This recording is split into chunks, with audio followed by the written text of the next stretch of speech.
Pushing your body to the limit may sound intense and scary, but when done safely, it's a proven way to maximize muscle growth. Training to failure refers to the point of an exercise where you can no longer perform another repetition with proper form. This is beneficial for muscle growth because it creates a high level of stress on the muscles, stimulating your muscle fibers to adapt and grow stronger. If you're new to the gym, you can achieve robust muscle gains without training close to failure. However, as you become more experienced, the need to increase workout intensity becomes more important, and multiple reviews have demonstrated this. If we review two large reviews, one from 2021 and another from 2022, both found that training to failure provides similar muscle gains in comparison to non-training to failure for new gym goers. But as previously mentioned, the more training experience you have, the need to push your body and progressively overload it by training to failure is an effective strategy to see muscle gains. When you get to the point where training to failure is needed in your program, there are a few things you should consider. Not every exercise needs or should be training to failure, and I suggest picking specific exercises or points in your routine where you can safely train to failure. This is especially important as you could injure yourself or the people working around you. So always ensure you perform the exercise properly before you begin taking it to failure. That 2021 study recommends using a single joint exercises or machines to train to failure, as you can minimize injury risk. For example, you could push yourself to failure during your last set of seated dumbbell bicep curls or leg extensions. Both options allow you to safely drop the weight on the ground, or in the case of machines, back to the rack position. You also don't want to perform your first set to failure, as you won't be able to continue with the other sets. You should be able to successfully get through the previous sets with adequate reps in the tank and perform your last set to failure. For example, if you're performing 4 sets of a particular exercise for 12 repetitions, you would perform the first 3 sets without failure and then subsequently perform the last set to failure. Now, when you're ready to perform an exercise, you want to make sure you can do so without injuring yourself or the people around you. Not every area in the gym is adequately spaced out for you, requiring you to set up in your space properly. Let's go into the gym. All right guys, now that we're in the gym, we're gonna go over first how to set up a squat rack if you're by yourself and you actually end up failing the rep.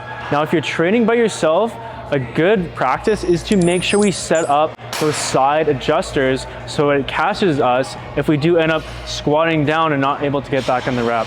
Let's chat about how to set up properly for you. Now, if you have a mirror in the gym that's to your side, it's advantageous just to do a set with the bar and see how far your parallel position is. So that's when your quad is in line with the ground. See that, and then adjust appropriately up on the sidebar here. But if you don't have that, you're gonna squat yourself and check it for you. So you wanna make sure you set your feet in that squat position, squatting down. Here's the position I want. So I wanna be just above those safeties, because if I touch it every time, I'm not gonna be able to get full depth. So you wanna be full depth, that means quad again in line with the ground and back up. Just an inch or so off is perfect, okay? So how would you go about failing properly, right? So you get to the bottom here, and then you're gonna feel like, okay, I can't get out of the rep. Don't panic. A lot of people panic and start to hold on to something, even let go of the bar. I've seen it. What you wanna do is just let the weight drop, okay? So squatting down, I can't get this 45-pound bar up because I'm too weak, and all of a sudden I drop it. Now, I just let it go and come out. Okay, and the weight gets caught here. If you don't have these set up properly and it's too low, what's gonna happen is, because you're in the range of motion and you're in a really bad spot in the hole of the squat, really unsafe, you don't have these set up, your back's gonna start rounding and you maybe get out of it, but if you don't have these set up at all, that bar will crush you if you don't have that set. So make sure you go through that proper setup.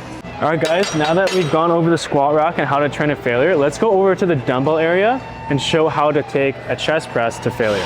A lot of people are intimidated by the dumbbells because they're scared to fail the rep in the set.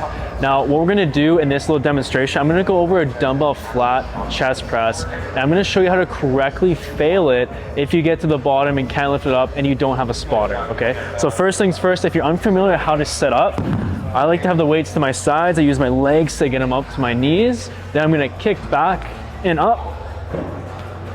I'm setting my shoulders down to the sides, feet in. Now I'm gonna go through my set. So just like you would in a normal chest press, you're going through it. And let's say I get to the bottom here and I can't get up, I'm stuck.